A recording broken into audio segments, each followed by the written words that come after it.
Okay, so guys, we are doing an indoor waterfall in our house right now. We're using dry ice, hot water, totes, and a piece of cardboard. So we've been doing this for a little while now, like 7 minutes. And you can see it kind of going out. So I'm going to bring some hot water. Add some more hot water, and I'm going to put it in. Ethan, my video man, is going to go down there. And I'm going to put it more in. Okay. I don't want to get burned. You won't. So guys, hold this. Oh, I guess. Yeah, no, yeah.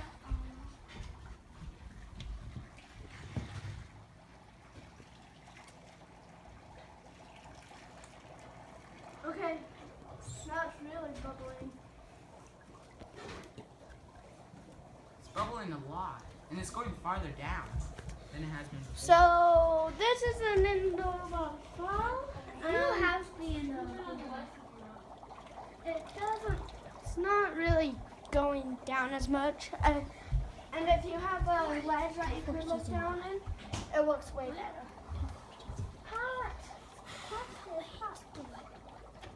What's behind the light? Yeah. That's a much better. Why do you turn it off? Do you want light out?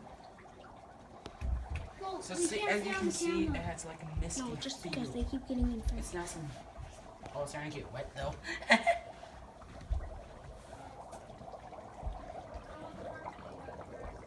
Okay. Hey, you can stop it now.